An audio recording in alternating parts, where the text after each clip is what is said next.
ਵਾਹਿਗੁਰੂ ਜੀ ਕਾ ਖਾਲਸਾ ਵਾਹਿਗੁਰੂ ਜੀ ਕੀ ਫਤਿਹ। ਗੁਰੂ ਦਰ ਤੇ ਹਾਜ਼ਰ ਗੁਰੂ ਸਵਾਰੇ ਖਾਲਸਾ ਜੀ, ਆਪ ਜੀ ਵਡਭਾਗੇ ਹੋ ਜੋ 8ਵੇਂ ਪਾਤਸ਼ਾਹ ਬਾਲਾ ਪ੍ਰੀਤਮ ਸਤਿਗੁਰੂ ਜਿਸ ਡਿਠੈ ਸਭ ਦੁੱਖ ਜਾਏ, ਇਨ੍ਹਾਂ ਅਜ਼ਮਤਾਂ ਵਡਿਆਈਆਂ ਦੇ ਮਾਲਕ ਧੰਨ ਧੰਨ ਸ਼੍ਰੀ ਗੁਰੂ ਹਰਕ੍ਰਿਸ਼ਨ ਸਾਹਿਬ ਮਹਾਰਾਜ ਜੀ ਦੇ ਪਵਿੱਤਰ ਚਰਨ ਛੋਹ ਪ੍ਰਾਪਤ ਇਤਿਹਾਸਕ ਅਸਥਾਨ ਗੁਰਦੁਆਰਾ ਬੰਗਲਾ ਸਾਹਿਬ ਜੀ ਦੀ ਯਾਤਰਾ ਕਰਦੇ ਹਾਂ। ਜੁਗੋ ਜੁਗ ਅਟਲ ਛਤਰ ਚਵਰ ਤਖਤ ਦੇ ਮਾਲਕ ਧੰਨ ਧੰਨ ਸ਼੍ਰੀ ਗੁਰੂ ਗ੍ਰੰਥ ਸਾਹਿਬ ਪਾਤਸ਼ਾਹ ਮਹਾਰਾਜ ਜੀ ਦੇ ਹਜ਼ੂਰ ਮਨੁੱਖਾ ਜੀਵਨ ਦੀਆਂ ਘੜੀਆਂ ਨੂੰ ਸਫਲਾ ਕਰ ਰਹੇ ਹੋ। ਸਤਿਗੁਰੂ ਸਾਰਿਆਂ ਦੀ ਯਾਤਰਾ ਸਫਲ ਕਰਨ। ਹੁਣ ਸਮਾਂ ਹੈ ਗੁਰੂ ਦਰਬਾਰ ਦੇ ਨਿਯਮ ਅਨੁਸਾਰ ਗੁਰੂ ਇਤਿਹਾਸ ਦੀ ਚੱਲ ਰਹੀ ਲੜੀਵਾਰ ਕਥਾ ਦਾ ਆਪਣੀਆਂ ਮਨ ਬਿਰਤੀਆਂ ਇਕਾਗਰ ਕਰੋ।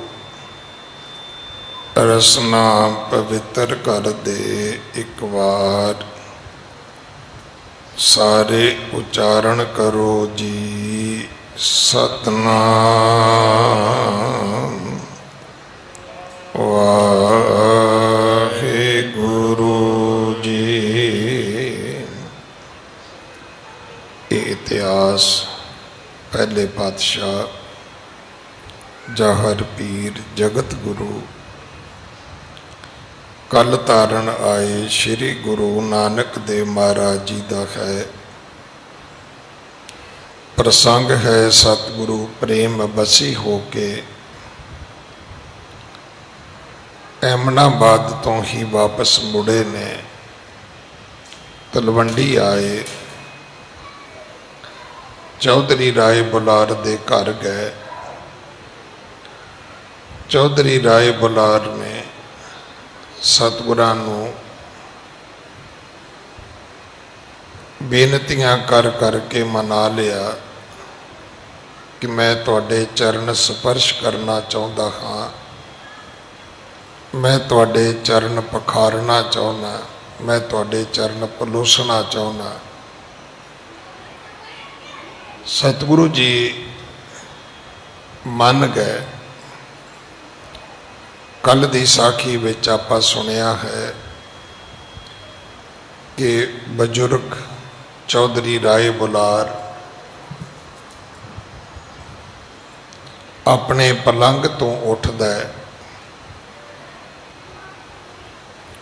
ਸਤਿਗੁਰੂ ਜੀ ਦੇ ਆਪ ਆਪਣੇ ਹੱਥਾਂ ਦੇ ਨਾਲ ਚਰਨ ਪਖਾਰਦਾ ਹੈ, ਸਤਿਗੁਰਾਂ ਦੇ ਚਰਨ ਧੋਂਦਾ ਹੈ।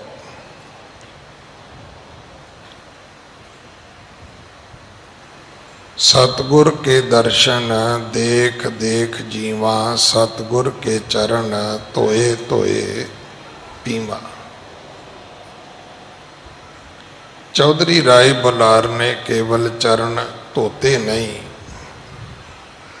चरण कपड़ा लेके साफ किए सुकाए,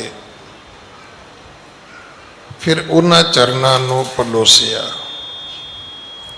फिर वो चरनामत अपने सीस विच भी पाया, अपनियां अखां विच भी पाया, वो चरनामत अपने मुख विच भी पाया।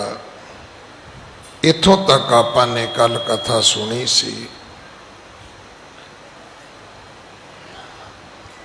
कि अवनी आसनहीन असीना, अत सत्कारत प्रीतै लीना, गहे चरण कर नीर पखारे, चरणोदक ले सिर पर धारे, पाए बदन में नैन सलोसे पुन पट सो पद पहुँच पलोसे धर पर माथे प्रेम मरीना बैबल बरकत बोल अवंगना भा आनंद और वर्ण न जाई को कब प्रेम गाथ जो गाई प्रेम साध गूंगे मठियाई कहे ओ ना जाए रहत अरगाई।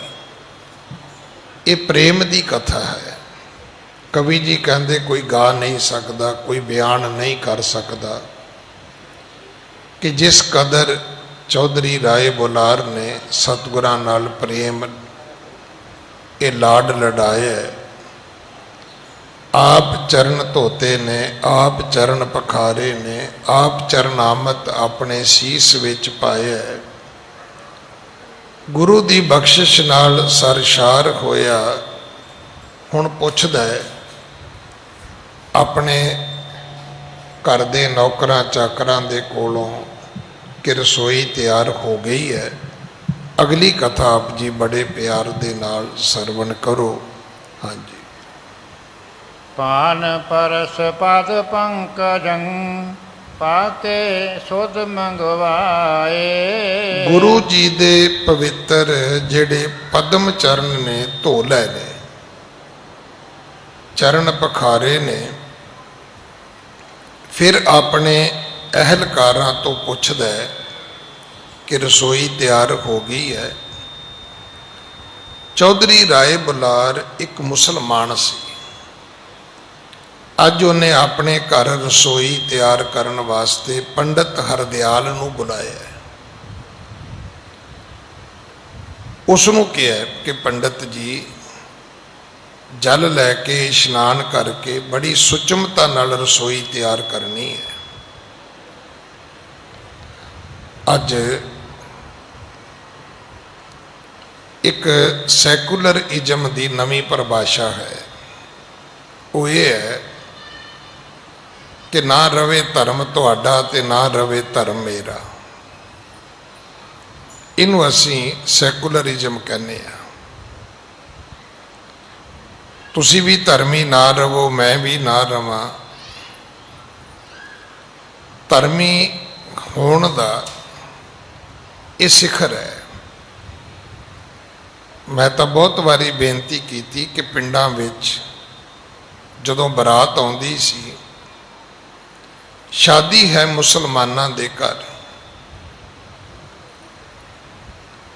ते मुसलमान लड़की दा बाप जां लड़की दा चाचा ताया सिख परिवारां विच जाके बोलदा सी कि मेरी बेटी दा निकाह है, बरात आवेगी, ਉਹਦੇ ਵਿੱਚ ਸਾਡੇ सिख भरा भी आउणगे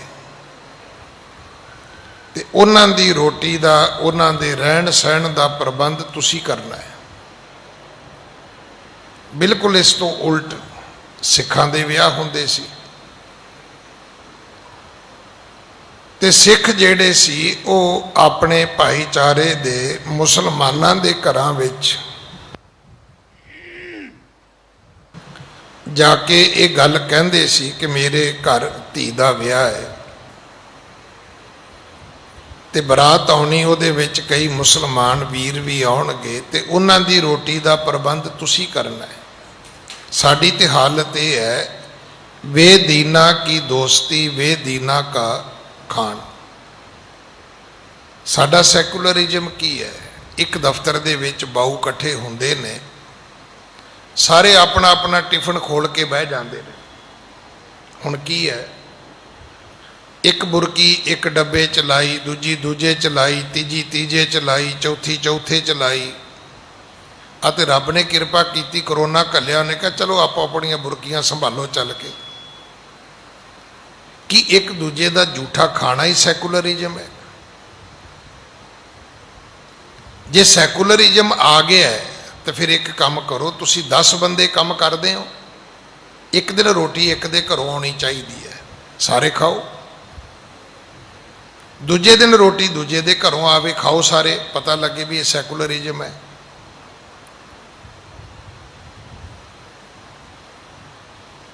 साडी हालत यह है, ਜਿਵੇਂ ਹੁਣ ਗੁਰੂ ਤੇਗ ਬਹਾਦਰ ਸਾਹਿਬ ਜੀ ਦਾ ਪ੍ਰਕਾਸ਼ ਗੁਰਪੁਰਬ ਆ ਰਿਹਾ ਹੈ ਨਾ 2021 ਵਿੱਚ, ਕਦੇ 1975 ਵਿੱਚ 300 ਸਾਲਾ ਸ਼ਹੀਦੀ ਗੁਰਪੁਰਬ ਆਇਆ ਸੀ, ਤੇ ਉੱਥੇ ਇੱਕ ਕਵੀ ਨੇ ਕਵਿਤਾ ਸੁਣਾਈ। ਕਵਿਤਾ ਸੋਹਣੀ ਸੁਣਾਉਂਦਾ ਸੀ ਉਹ ਤੁਸੀਂ ਵੇਖਿਆ ਹੋਣਾ, ਮੁਸਲਮਾਨਾਂ 'ਚ ਵੀ ਇੱਕ ਮੁਸਲਮਾਨ ਹੈਗਾ, ਉਹ ਹਰੇ ਜਿਹੇ ਕੱਪੜੇ ਪਾਉਂਦਾ ਹੈ, ਉਹ ਸਾਡੀਆਂ ਸਟੇਜਾਂ ਤੇ ਆ ਕੇ ਬੜਾ ਸਾਡੇ ਹੱਕ 'ਚ ਬੋਲਦਾ ਹੈ, ਚੰਗੇ ਪੈਸੇ ਇਕੱਠੇ ਕਰ ਲੈਂਦਾ ਹੈ। ਇਹੋ ਜਿਹਾ ਹੀ ਉਹ ਕਵੀ ਸੀ ਹਿੰਦੂ। ਉਹਨੇ ਗੁਰੂ ਨੌਵੇਂ ਪਾਤਸ਼ਾਹ ਦੇ ਸ਼ਹੀਦੀ ਤੇ ਕਵਿਤਾ ਸੁਣਾਈ, ਜਕਾਰੇ ਛਡਾਏ, ਤੇ ਉਹਨੇ ਕਿਹਾ ਵੀ ਪੈਸੇ ਥੋੜੇ ਜਿਹੇ ਹੋਰ ਇਕੱਠੇ ਕਰ ਲਵਾਂ। ਕਹਿਣ ਲੱਗਾ ਸਾਧ ਸੰਗਤ ਇੱਕ ਅਰਦਾਸ ਕਰੋ ਕਿ ਜਿਹੜਾ ਅਗਲਾ ਜਨਮ ਹੈ ਮੇਰਾ ਉਹ ਸਿੱਖਾਂ ਦੇ ਘਰ ਵਿੱਚ ਹੋਵੇ। ਬਸ ਫਿਰ ਦੇ ਜਕਾਰੇ ਤੇ ਜਕਾਰਾ, ਦੇ ਜਕਾਰੇ ਤੇ ਜਕਾਰਾ। ਕਿਉਂਕਿ ਸਾਡੀ ਹਾਲਤ ਚੁੱਲ੍ਹੇ ਤੇ ਰੱਖੇ ਦੁੱਧ ਵਰਗੀ ਹੈ, ਝਾਟੀ ਉਬਲ ਜਾਂਦੇ ਅਸੀਂ, ਜਿਉਂ ਕਿ ਉਬਲੇ ਹੀ ਪਏ ਅਸੀਂ ਤਾਂ। ਜਕਾਰੇ ਛੱਡਣ ਲੱਗਿਆਂ ਵੀ ਦੇਰੀ ਨਹੀਂ ਕਰਦੇ, ਗਾਲਾਂ ਕੱਢਣ ਲੱਗਿਆਂ ਵੀ ਦੇਰੀ ਨਹੀਂ ਕਰਦੇ। ਜਿਸ ਘਰ ਦੇ ਵਿੱਚ ਸਹਿਜ ਦੀ ਗੱਲ ਹੋਵੇ ਉੱਥੇ ਸਹਿਜ ਲੱਭਦਾ ਹੀ ਕਿਤੇ ਨਹੀਂ ਹੈ। ਹੁਣ ਤੇ ਕੀਰਤਨ ਦਾ ਸ਼ਬਦ ਵੀ ਉਹ ਪੜ੍ਹਦੇ ਜਿਹਦੇ 'ਚ ਜਕਾਰੇ ਛੱਡੀ ਜਾਂਦੇ ਅਸੀਂ। ਉੱਥੇ ਬੈਠੇ ਸੀ ਸੰਤ ਖੋਤੀ ਮਰਦਾਨ ਸੰਪਰਦਾ ਵਾਲੇ, ਉਹ ਉੱਠ ਕੇ ਖੜੇ ਹੋ ਗਏ। ਉਹਨਾਂ ਨੇ ਕਵੀ ਦੇ ਕੋਲੋਂ ਮਾਈਕ ਫੜਿਆ, ਕਹਿਣ ਲੱਗੇ ਵੇਖ ਭਾਈ, ਅਸੀਂ ਅਗਲੇ ਜਨਮ ਤੇ ਵਿਸ਼ਵਾਸ ਨਹੀਂ ਕਰਦੇ, ਕੀ ਪਤਾ ਅਗਲੇ ਜਨਮ 'ਚ ਤੈਨੂੰ ਕਿਹੜੀ ਜੂਨੀ ਮਿਲਣੀ ਹੈ। ਜੇ ਤੇਰਾ ਅੱਜ ਮਨ ਬਣਿਆ ਸਿੱਖ ਬਣਨ ਵਾਸਤੇ ਤੇ ਤੂੰ ਅੱਜ ਹੀ ਅੰਮ੍ਰਿਤ ਛਕ ਤੇ ਸਿੰਘ ਸੱਜ। ਬਸ ਫਿਰ ਭੱਜ ਗਿਆ, ਕਿਉਂਕਿ ਉਹ ਤੇ ਤੁਹਾਨੂੰ ਇਮੋਸ਼ਨਲ ਕਰਦਾ ਹੈ। ਬਸ ਇਹੋ ਜਿਹਾ ਹੀ ਸਾਡਾ ਸੈਕੂਲਰਿਜ਼ਮ ਹੈ। ਤੁਸੀਂ ਮੇਰੇ ਡੱਬੇ 'ਚ ਜੂਠਾ ਖਾਓ, ਮੈਂ ਤੁਹਾਡੇ 'ਚ ਖਾਵਾਂ, ਇਹ ਸੈਕੂਲਰਿਜ਼ਮ ਹੈ। ਸੈਕੂਲਰਿਜ਼ਮ ਪਤਾ ਕੀ ਹੈ? ਦਫ਼ਤਰ ਦਾ ਰੋਟੀ ਦੁਪਹਿਰੇ ਇਕੱਠੇ ਖਾਣਗੇ ਤੇ ਇੱਕ ਦੂਜੇ ਨੂੰ ਸਸਪੈਂਡ ਕਰਾਉਣ ਲਈ ਭੱਜੇ ਫਿਰਨਗੇ, ਇੱਕ ਦੂਜੇ ਦੀ ਟਰਨ ਛੱਡ ਕੇ ਆਪਣੀ ਪ੍ਰਮੋਸ਼ਨ ਲੱਭਦੇ ਫਿਰਨਗੇ, ਇੱਕ ਦੂਜੇ ਦੀਆਂ ਕੰਪਲੇਂਟਾਂ ਕਰਨਗੇ ਵੀ ਦੁਪਹਿਰ ਦੀਆਂ ਬੁਰਕੀਆਂ ਮਾਰੀਆਂ ਕੁੱਕੜ ਵਾਲੀਆਂ ਤੇ ਕਾਂ ਵਾਲੀਆਂ, ਉਹ ਕੀ ਕਰਨਗੀਆਂ ਭਾਈ? ਇਹ ਸੈਕੂਲਰਿਜ਼ਮ ਨਹੀਂ ਹੈ। ਇਹ ਤੇ ਆਪਣਾ ਧਰਮ ਵੀ ਗਵਾਓ, ਦੂਜੇ ਦਾ ਵੀ ਗਵਾ ਦਿਓ। ਚੌਧਰੀ ਰਾਏ ਬੁਲਾਰ ਨੇ ਅੱਜ ਆਪਣੇ ਘਰ ਪੰਡਤ ਬੁਲਾਇਆ, ਪੰਡਤ ਹਰਦਿਆਲ, ਉਹਦੇ ਕੋਲੋਂ ਭੋਜਨ ਤਿਆਰ ਕਰਾਇਆ। ਆਪ ਗੁਰੂ ਨਾਨਕ ਦੇ ਚਰਨ ਧੋਤੇ ਨੇ, ਉਹ ਚਰਨਾਮਤ ਆਪਣੇ ਸੀਸ ਵਿੱਚ ਵੀ ਪਾਈ ਹੈ, ਆਪਣੀਆਂ ਅੱਖਾਂ ਵਿੱਚ ਵੀ ਪਾਈ ਹੈ। ਉਹ ਚਰਨਾਮਤ ਉਸਨੇ ਆਪਣੇ ਮੁਖ ਵਿੱਚ ਵੀ ਪਾਈ ਹੈ, ਚਰਨ ਵੀ ਪਲੋਸੇ ਨੇ। ਇਹ ਸਾਰੀਆਂ ਚਾਰੇ ਚੀਜ਼ਾਂ ਦੀ ਕਿਰਿਆ ਵੱਖਰੀ ਵੱਖਰੀ। ਚਰਨ ਛੋਹਣੇ, ਪੈਰਾਂ ਨੂੰ ਹੱਥ ਲਾਉਣਾ ਹੋਰ ਚੀਜ਼ ਹੈ। ਪੈਰ ਪਲੋਸਣੇ, ਮੁੱਠੀ ਚਾਪੀ ਕਰਨੀ ਹੋਰ ਚੀਜ਼ ਹੈ। ਪਾਮ ਮਲੋਵਾਂ, ਮਲ ਮਲ ਧੋਵਾਂ, ਇਹ ਦੋਵੇਂ ਗੱਲਾਂ ਵੱਖਰੀਆਂ ਨੇ। ਪੈਰ ਦਬਾ ਦੇਣੇ ਹੋਰ ਚੀਜ਼ ਹੈ, ਪੈਰ ਧੋਣੇ ਹੋਰ ਚੀਜ਼ ਹੈ। ਪੈਰ ਪੂੰਝਣੇ ਕੱਪੜਾ ਲੈ ਕੇ, ਇਹ ਹੋਰ ਚੀਜ਼ ਹੈ। ਪੈਰਾਂ ਨੂੰ ਹੱਥ ਲਾਉਣਾ, ਮੱਥਾ ਟੇਕਣਾ, ਇਹ ਹੋਰ ਚੀਜ਼ ਹੈ। ਹੁਣ ਉਸਨੇ ਪੁੱਛਿਆ ਵੀ ਰਸੋਈ ਤਿਆਰ ਹੋ ਗਈ ਹੈ? ਪਾਨ ਪਰਸ ਪਦ ਪੰਕਜੰ ਪਾਕੈ ਸੁਧ ਮੰਗਵਾਏ। ਹੁਣ ਉਹਨੇ ਰਸੋਈ ਦੀ ਖਬਰ ਮੰਗਵਾਈ ਕਿ ਕੀ ਲੰਗਰ ਭੋਜਨ ਤਿਆਰ ਹੋ ਗਿਆ। ਹਾਂਜੀ। ਪਾਕ ਸਾਲ ਮਹਿ ਲੈ ਗਇਓ ਪ੍ਰੇਮ ਵਦਤ ਅਧਿਕਾਏ। ਫਿਰ ਉਹ ਗੁਰੂ ਨਾਨਕ ਸਾਹਿਬ ਨੂੰ ਲੈ ਕੇ ਗਿਆ ਜਿੱਥੇ ਰਸੋਈ ਤਿਆਰ ਹੋਈ ਹੈ। ਹੁਣ ਅਸੀਂ ਪੜ੍ਹੇ ਲਿਖੇ, ਪੈਸੇ ਪੂਸੇ ਆ ਗਏ ਸਾਡੇ ਕੋਲ, ਫਿਰ ਅਸੀਂ ਕਹਿੰਦੇ ਜੀ ਇਹ ਸਾਡਾ ਇਹ ਲੌਬੀ ਹੈ ਜੀ, ਇਹ ਸਾਡਾ ਲੌਨ ਹੈ ਜੀ, ਇਹ ਸਾਡਾ ਡਰਾਇੰਗ ਰੂਮ ਹੈ ਜੀ, ਇਹ ਡਰੈਸਿੰਗ ਰੂਮ ਹੈ ਜੀ, ਇਹ ਸਾਡੀ ਕਿਚਨ ਹੈ ਜੀ, ਇਹ ਸਾਡਾ ਬਾਥਰੂਮ ਹੈ ਜੀ। ਕੀ ਆਪਾਂ ਸੋਚਦੇ ਵੀ ਸਾਰੀਆਂ ਚੀਜ਼ਾਂ ਪੜ੍ਹਾਈ ਤੋਂ ਆਈਆਂ ਨੇ? ਨਹੀਂ, ਪੜ੍ਹਾਈ ਨੇ ਇਹਨੂੰ ਅਪਗ੍ਰੇਡ ਕੀਤਾ ਹੈ, ਇਹਨੂੰ ਗ੍ਰੇਡ ਅਪ ਕਰ ਦਿੱਤਾ ਹੈ। ਪਰ ਆਈਆਂ ਕਿੱਥੋਂ ਨੇ? ਇਹ ਸਲੀਕਾ, ਇਹ ਸ੍ਰਿਸ਼ਟਾਚਾਰ, ਇਹ ਚੱਜ ਆਚਾਰ ਆਏ ਕਿੱਥੋਂ ਨੇ? ਇਥੋਂ ਨਹੀਂ ਸ਼ੁਰੂ ਹੋਏ। ਚੌਧਰੀ ਰਾਏ ਬੁਲਾਰ ਦੀ ਕਥਾ ਸੁਣ ਲਓ। ਜਿੱਥੇ ਉਹਨੇ ਚਰਨ ਧੋਤੇ ਨੇ ਉਹ ਜਗ੍ਹਾ ਵੱਖਰੀ ਹੈ, ਜਿੱਥੇ ਗੁਰੂ ਨਾਨਕ ਬੈਠੇ ਸਨ ਉਹ ਜਗ੍ਹਾ ਵੱਖਰੀ ਹੈ, ਜਿੱਥੇ ਲੰਗਰ ਤਿਆਰ ਹੋਇਆ ਉਹ ਵੱਖਰੀ ਹੈ, ਜਿੱਥੇ ਛਕਾਇਆ ਜਾਣਾ ਹੈ ਉਹ ਤਿਆਰ ਕਰਨ ਵਾਲੇ ਦੇ ਨਾਲ ਬਿਲਕੁਲ ਸਾਫ਼ ਜਗ੍ਹਾ ਵੱਖਰੀ ਹੈ।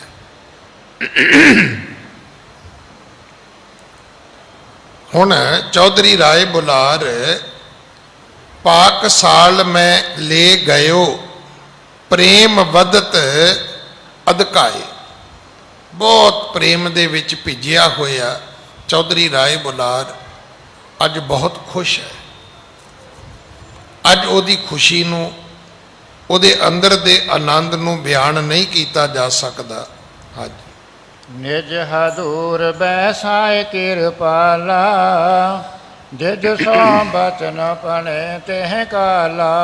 ਆਪ ਚੌਧਰੀ ਰਾਏ ਬੁਲਾਰ ਭੁੰਜੇ ਬਹਿ ਗਿਆ ਤੇ ਆਪ ਭੁੰਜੇ ਬੈਠ ਧਰਤੀ ਤੇ ਗੁਰੂ ਨਾਨਕ ਸਾਹਿਬ ਨੂੰ ਆਪਣੇ ਕੋਲ ਬਿਠਾ ਲਿਆ ਤੇ ਪੰਡਤ ਹਰਦਿਆਲ ਨੂੰ, ਦਿਜ ਨੂੰ ਆਵਾਜ਼ ਮਾਰੀ ਹੈ ਕਿ ਪੰਡਤ ਜੀ ਆਓ ਖਾਣਾ ਪਰੋਸੋ। ਹਾਂਜੀ। ਰੁਚਿ ਅਨੁਸਾਰੇ ਦੇਹੋ ਆਹਾਰਾ, ਪਾਤਰ ਧਰ ਕਰ ਵਿਵਿਧ ਪ੍ਰਕਾਰਾ। ਆਖਿਆ ਰੁਚ ਸੋ,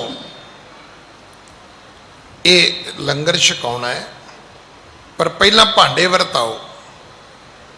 ਅਸੀਂ ਸੋਚਦੇ ਵੀ ਸ਼ਾਇਦ ਹੁਣ ਸਾਡੇ ਤੋਂ ਸ਼ੁਰੂ ਹੋਇਆ ਕਿ ਪਲੇਟਾਂ ਲਾ ਦਿਓ ਜੀ, ਚਮਚੇ ਲਾ ਦਿਓ ਜੀ, ਪਹਿਲਾਂ ਜਾ ਕੇ ਬੰਦਾ ਪਲੇਟ ਚੁੱਕੇਗਾ ਜੀ, ਫਿਰ ਚਮਚਾ ਚੁੱਕੇਗਾ ਜੀ। ਸਾਡੇ ਸਲੀਕੇ ਦੇ ਵਿੱਚ ਇਹ ਵਰਤਾਰਾ ਬੜਾ ਪੁਰਾਣਾ ਹੈ। ਪਹਿਲਾਂ ਉਹਨੇ ਕਿਹਾ ਜੀ ਭਾਂਡੇ ਵਰਤਾਓ।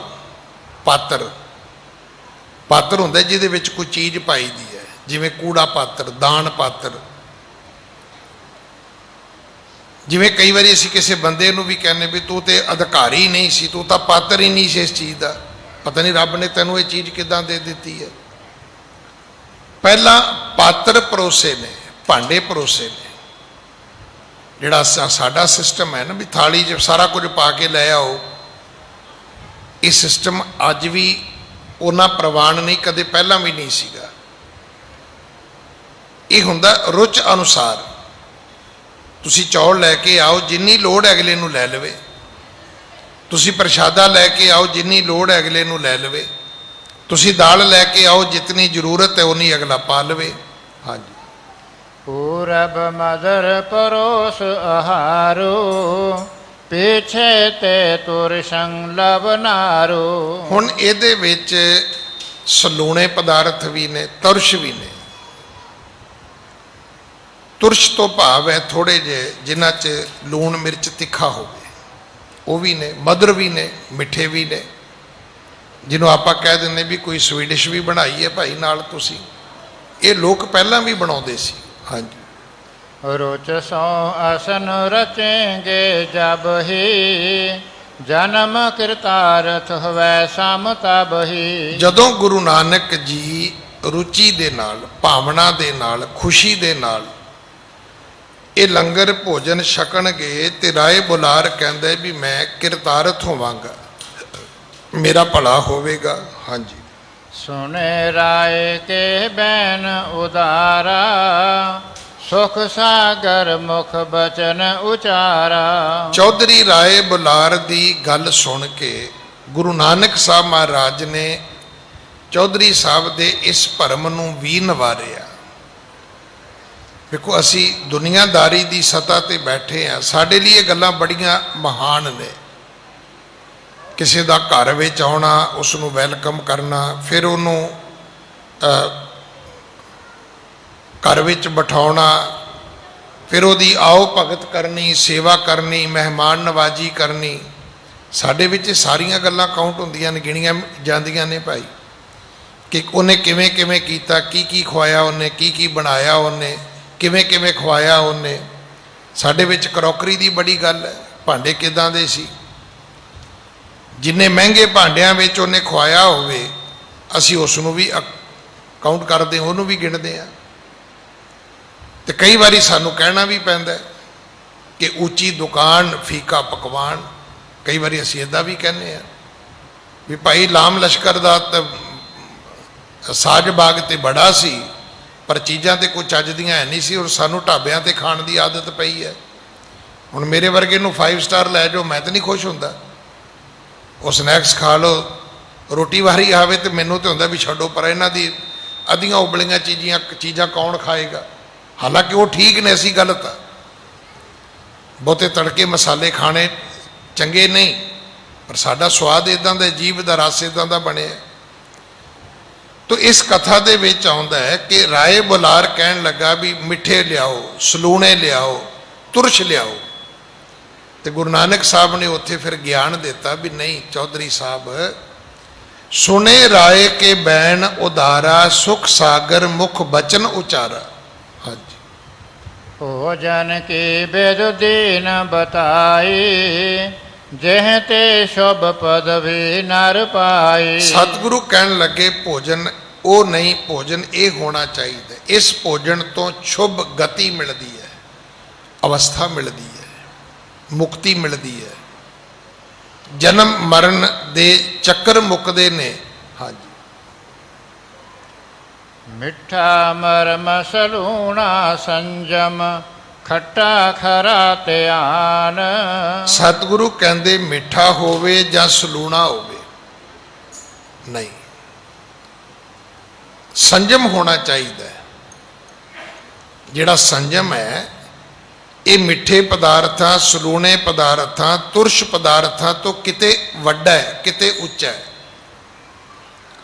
ਖੱਟਾ ਖਰਾ ਧਿਆਨ, ਤੇ ਜੇ ਤੁਸੀਂ ਕਹੋ ਜੀ ਪਦਾਰਥ ਥੋੜੇ ਜਿਹੇ ਖੱਟੇ ਹੋਣੇ ਚਾਹੀਦੇ ਨੇ, ਵੇਖੋ ਇੱਕ ਇਲਾਕੇ ਦੀ ਬੋਲੀ ਹੈ,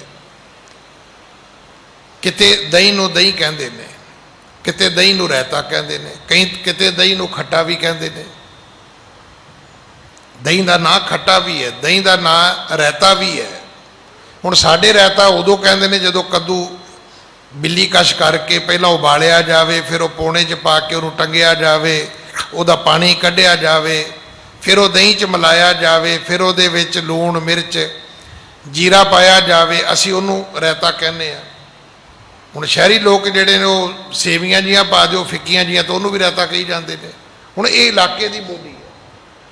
ਸਤਿਗੁਰੂ ਜੀ ਕਹਿਣ ਲੱਗੇ ਵੇਖ ਚੌਧਰੀ ਰਾਏ ਬੁਲਾਰ, ਮਿੱਠਾ ਮਰਮ ਸਲੂਣਾ ਸੰਜਮ, ਖੱਟਾ ਖਰਾ ਧਿਆਨ। ਭੋਜਨ ਖੱਟਾ ਕੀ ਹੈ? ਉਹ ਹੈ ਖਰਾ ਧਿਆਨ। ਖਰਾ ਕਿਹਨੂੰ ਕਹਿੰਦੇ ਨੇ? ਸਹੀ। ਕਈ ਇਲਾਕਿਆਂ ਦੀ ਬੋਲੀ ਹੈ। ਆਪਾਂ ਕਹਿੰਦੇ ਚੀਜ਼, ਉਹ ਕਹਿੰਦੇ ਜੀ ਇਹ 24 ਕੈਰਟ ਹੈ, ਕੋਈ ਕਹਿੰਦਾ ਇਹ ਚੀਜ਼ ਤਾਂ ਬਿਲਕੁਲ ਗੋਲਡ ਹੈ, ਕੋਈ ਕਹਿੰਦਾ ਤਾਂ ਚੀਜ਼ ਬਿਲਕੁਲ ਪਿਓਰ ਹੈ, ਕੋਈ ਕਹਿੰਦਾ ਤਾਂ ਚੀਜ਼ ਬਿਲਕੁਲ ਸ਼ੁੱਧ ਹੈ, ਕੋਈ ਕਹਿੰਦਾ ਨਹੀਂ ਇਹ ਚੀਜ਼ ਤਾਂ ਖਰੀ ਹੈ। ਇੱਥੋਂ ਤੱਕ ਗੁਰੂ ਨਾਨਕ ਸਾਹਿਬ ਨੇ ਖਰਾ ਸੌਦਾ ਕੀਤਾ ਸੀ। ਇਹ ਅਸੀਂ ਸ਼ੁਰੂ ਕਰ ਲਿਆ ਸੱਚਾ ਸੌਦਾ। ਸ਼ਬਦ ਸੱਚਾ ਸੌਦਾ ਨਹੀਂ ਹੈ, ਖਰਾ ਸੌਦਾ ਹੈ। ਇਹ ਇਲਾਕੇ ਦੀ ਬੋਲੀ ਹੈ।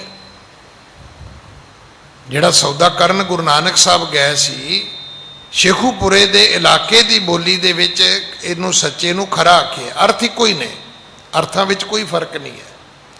ਸਤਿਗੁਰੂ ਪਿਤਾ ਜੀ ਨੇ ਸਮਝਾਇਆ ਕਿ ਐਸਾ ਭੋਜਨ ਜੋ ਜਨ ਅਚਵੈ ਸੋ ਮਰਨਾ, ਸੋ ਮਾਨਸ ਪ੍ਰਧਾਨ। ਇਹੋ ਜਿਹੇ ਭੋਜਨ ਖਾਣ ਵਾਲਾ ਆਦਮੀ ਮੁਖੀਆ ਹੋਏਗਾ, ਪ੍ਰਧਾਨ ਹੋਏਗਾ। ਹਾਂਜੀ, ਰਾਏ ਜੀ ਭੋਜਨ ਐਸਾ ਕਰੀਐ, ਔਰ ਸਕਲ ਪਰ ਹਰੀਐ। ਰਾਏ ਜੀ ਇਹੋ ਜਿਹਾ ਭੋਜਨ ਕਰੋ, ਆ ਬਾਕੀ ਮਿੱਠੇ ਸਲੂਣੇ ਤੁਰਸ਼ ਇਹਨਾਂ ਦੀ ਕੀ ਲੋੜ ਹੈ? ਇਹ ਤੇ ਮੂੰਹ ਦੇ ਸਵਾਦ ਨੇ ਭਾਈ, ਔਰ ਇਹ ਹਕੀਕਤ ਹੈ। ਆਪਾਂ ਜੋ ਕੁਝ ਵੀ ਖਾਂਦੇ ਆ, ਤੁਸੀਂ ਆਈਸਕ੍ਰੀਮ ਖਾ ਲਓ, ਠੀਕ ਖਾਣ ਤੋਂ 1 ਮਿੰਟ ਬਾਅਦ ਪੁੱਛੋ ਵੀ ਇਹਦਾ ਸਵਾਦ ਕੀ ਹੈ, ਪਤਾ ਅਗਲਾ ਕੀ ਕਹੇਗਾ? ਕਹੂਗਾ ਕੌਲੀ 'ਚ ਹੋਰ ਪਾ ਕੇ ਲਿਆ। ਕਿਉਂ ਗਈ ਗਲੇ ਤੋਂ ਉਤਰੀ ਤੇ ਗਈ। ਇਹਦਾ ਜਿਹੜਾ ਰਸ ਹੈ ਉਹ ਸਿਰਫ ਓਨਾ ਚਿਰ ਹੀ ਹੈ। ਤੁਸੀਂ ਜਿਹੜੀ ਰੋਟੀ ਦੀ ਬੁਰਕੀ ਖਾ ਰਹੇ ਹੋ, ਜਿੰਨਾ ਚਿਰ ਤੁਹਾਡੇ ਮੂੰਹ 'ਚ ਉਹਦਾ ਰਸ ਹੈ, ਜਦੋਂ ਗਰਦਨ 'ਚੋਂ ਥੱਲੇ ਚਲੇਗੀ ਖਤਮ। ਹੁਣ ਉਹ ਤੁਸੀਂ ਮੁੜ ਕੇ ਉਹ ਮੂੰਹ ਉੱਦਾਂ ਦਾ ਬਣਾਓ ਜਿੱਦਾਂ ਦਾ ਮੂੰਹ 'ਚ ਰਸ ਪਦਾਰਥ ਪਾ ਕੇ ਆਉਂਦਾ ਸੀ, ਲੱਖ ਵਾਰੀ ਉੱਦਾਂ ਦਾ ਮੂੰਹ ਬਣਾਓ, ਜ਼ੁਬਾਨ ਘੁਮਾਓ, ਦੰਦਾਂ 'ਚ ਕੁਝ ਵੀ ਨਹੀਂ ਨਿਕਲੇਗਾ। ਇਹ ਤਾਂ ਰੱਬ ਨੇ ਇੱਕ ਪ੍ਰਕਿਰਿਆ ਬਣਾਈ ਹੈ, ਨਹੀਂ ਤੇ ਸ਼ਾਇਦ ਬੰਦਾ ਖਾਂਦਾ ਹੀ ਕੁਝ ਨਾ। ਵੀ ਖਾਣ ਵਾਸਤੇ ਮੈਂ ਬਹੁਤ ਵਾਰੀ ਬੇਨਤੀ ਕਰਦਾ, ਖਾਣਾ ਸਵਾਦ ਹੋਵੇ,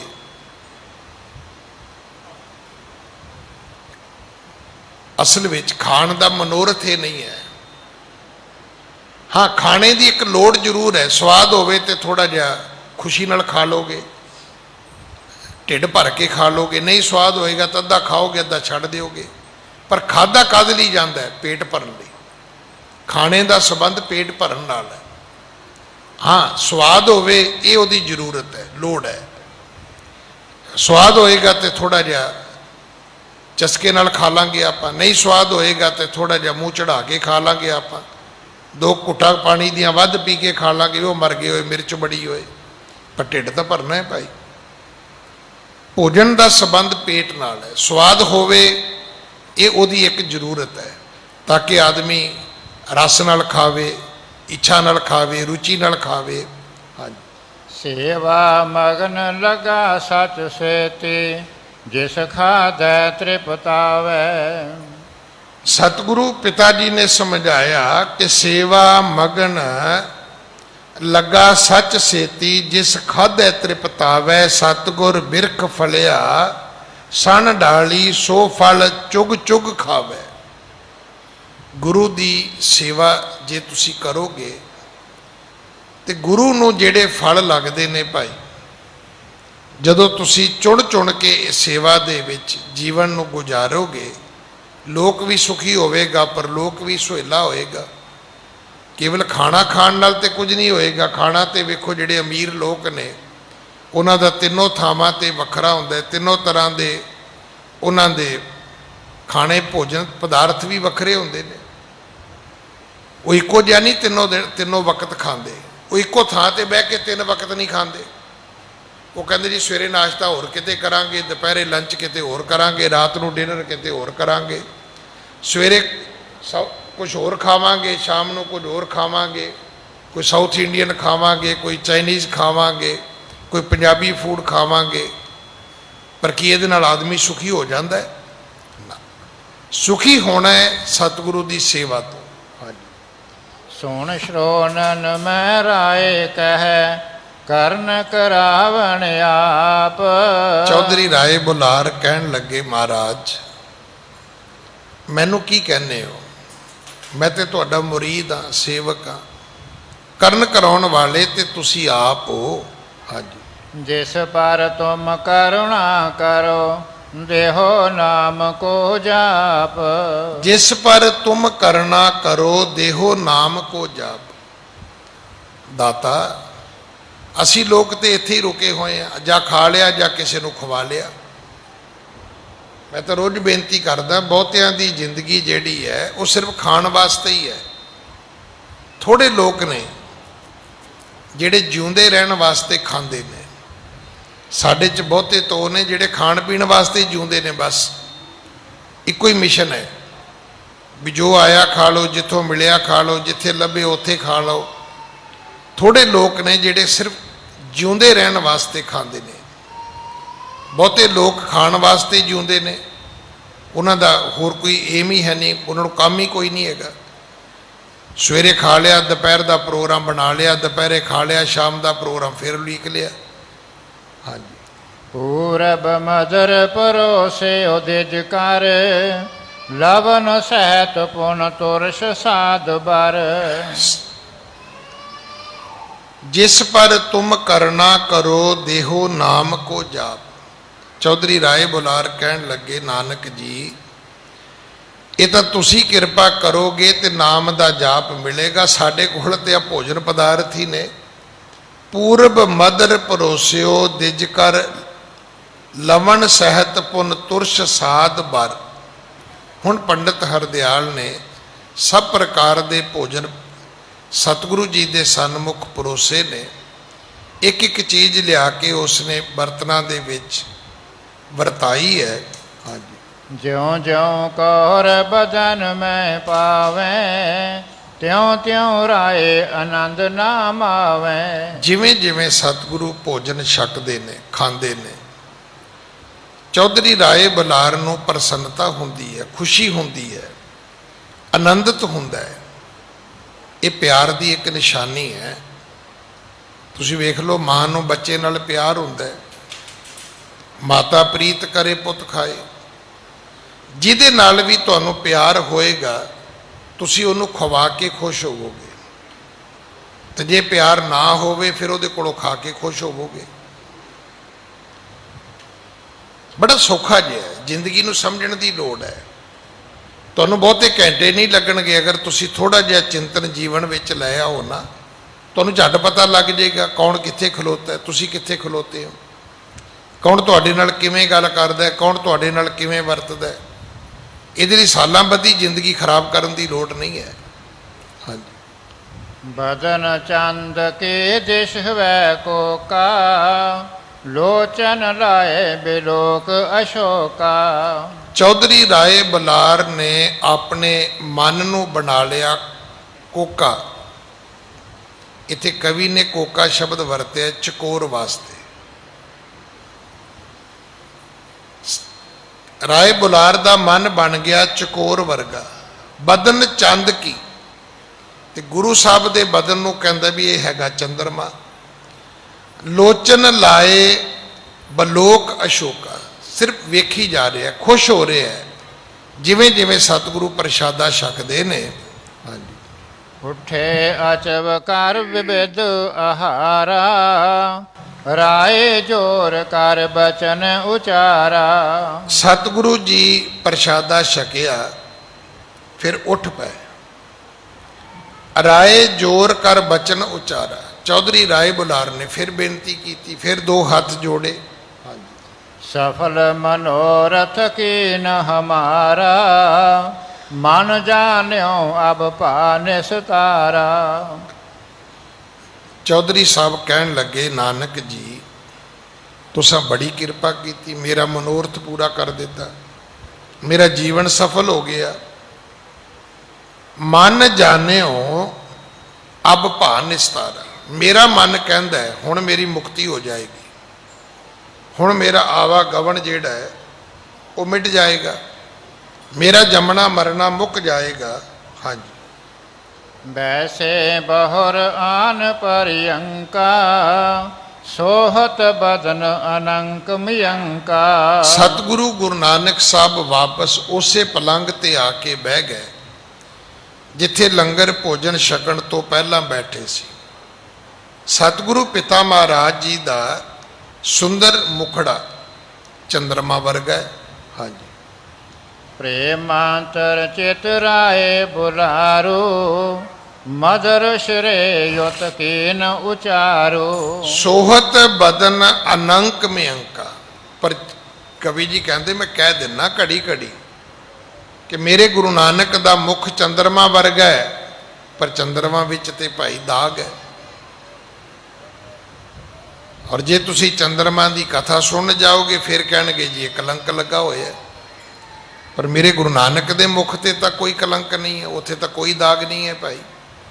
ਇਸ ਕਰਕੇ ਸੋਹਤ ਬਦਨ ਅਨੰਕ ਮਿਅੰਕਾ। ਅਨੰਕ ਬਿਨਾ ਕਲੰਕ ਤੋਂ, ਬਿਨਾ ਦਾਗ ਤੋਂ ਗੁਰੂ ਨਾਨਕ ਪਿਤਾ ਮਹਾਰਾਜ ਜੀ ਦਾ ਪਵਿੱਤਰ ਮੁਖੜਾ ਹੈ।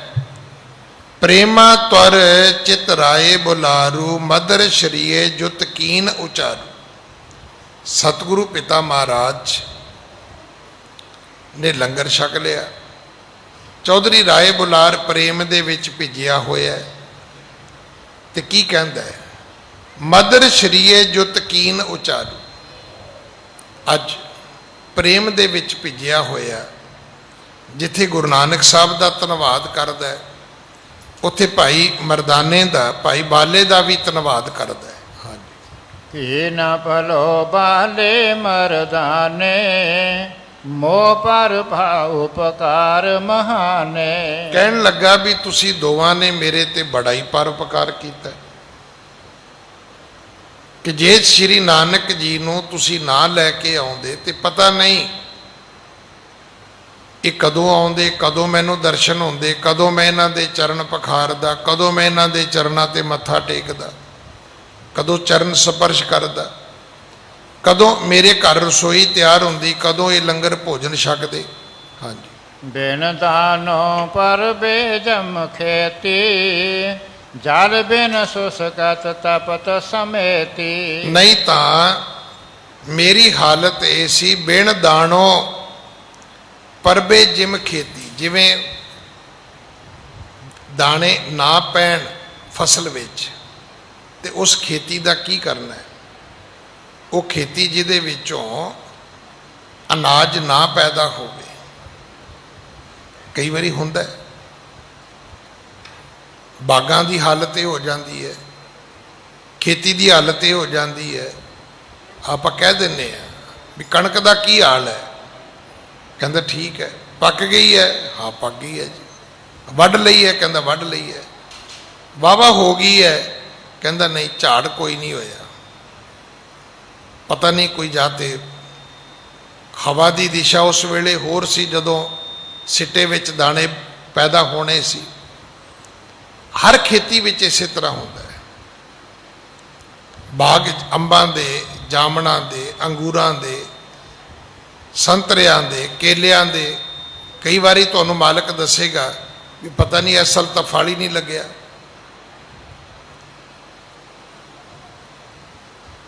ਚੌਧਰੀ ਰਾਏ ਬੁਲਾਰ ਕਹਿਣ ਲੱਗਾ ਜੀ, ਬਿਨਾਂ ਦਾਣਿਆਂ ਤੋਂ ਜਿਵੇਂ ਖੇਤੀ ਹੈ, ਜਲ ਬਿਨ ਸੁਸਕਤ ਤਪਤ ਸਮੇਤੀ। ਜਿਵੇਂ ਦਾਣਿਆਂ ਤੋਂ ਬਿਨਾਂ ਖੇਤੀ ਹੈ, ਜਿਵੇਂ ਪਾਣੀ ਤੋਂ ਬਿਨਾਂ ਖੇਤੀ ਸੁੱਕ ਜਾਂਦੀ ਹੈ, ਸੜ ਜਾਂਦੀ ਹੈ। ਹਾਂਜੀ। ਤਿਸ ਪਰ ਜਲ ਧਰ ਬਹੁ ਬਰਖੰਤਾ, ਤਿਸ ਮੋਹ ਕੋ ਤੁਮ ਭੇ ਸੁਖ ਹਵੰਤਾ। ਸੁੱਕਦੀ ਹੋਈ ਫਸਲ ਦੇ ਉੱਤੇ ਪੈ ਜਾਏ ਮੀਂਹ ਤੇ ਜਿਵੇਂ ਉਸ ਫਸਲ ਨੂੰ ਜੀਵਨ ਮਿਲਦਾ ਹੈ। ਚੌਧਰੀ ਰਾਏ ਬੁਲਾਰ ਕਹਿਣ ਲੱਗੇ, ਤਿਮ ਮੋਕੋ ਤੁਮ ਭੇ ਸੁਖਵੰਤਾ। ਤੁਸੀਂ ਦੋਵਾਂ ਨੇ ਮੈਨੂੰ ਸੁਖ ਦਿੱਤਾ ਹੈ। ਤੁਸੀਂ ਨਾਨਕ ਜੀ ਨੂੰ ਲੈ ਕੇ ਆਏ ਹੋ, ਮੈਂ ਤੁਹਾਡਾ ਵੀ ਧੰਨਵਾਦ ਕਰਦਾ, ਤੁਹਾਡਾ ਵੀ ਅਸਾੜ ਮੰਨਦਾ। ਹਾਂਜੀ। ਚੂਰਨ ਸ੍ਰੀ ਗੁਰ ਚਰਨ ਰਾਜੇ, ਰਾਗ ਦਵੈਖ ਮਨ ਰੋਗ।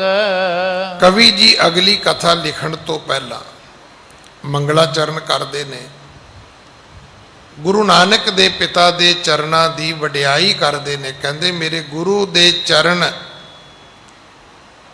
ਅਸਲ ਵਿੱਚ ਇੱਕ ਰੁੱਝ ਨੇ,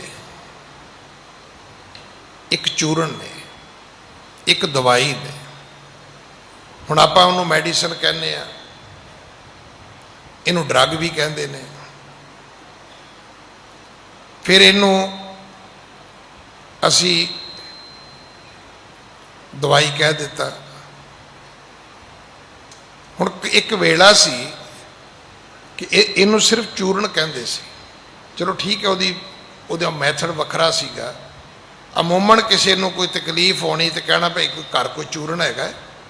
ਹੁਣ ਆਪਾਂ ਪੁੱਛਦੇ ਵੀ ਘਰ ਕੋਈ ਗੋਲੀ ਹੈਗੀ ਹੈ। ਫਿਰ ਹੌਲੀ ਹੌਲੀ ਕਹਿਣਾ ਸ਼ੁਰੂ ਕੀਤਾ ਘਰ ਕੋਈ ਕੈਪਸੂਲ ਹੈਗਾ।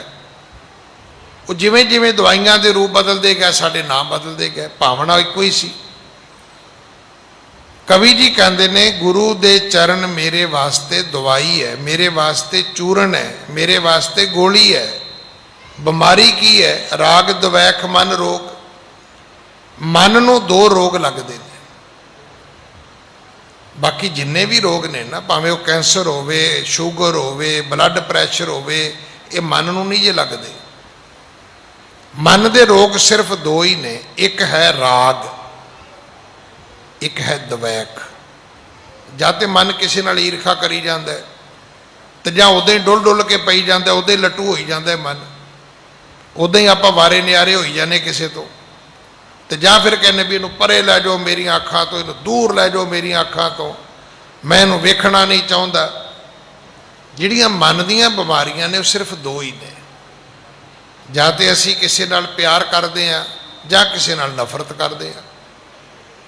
ਹੁਣ ਇਹਨਾਂ ਦੋਵਾਂ ਬਿਮਾਰੀਆਂ ਦੀ ਇੱਕੋ ਦਵਾਈ ਹੈ। ਉਹ ਕੀ ਹੈ? ਉਹ ਗੁਰੂ ਦੇ ਚਰਨਾਂ ਦੀ ਧੂੜੀ ਹੈ।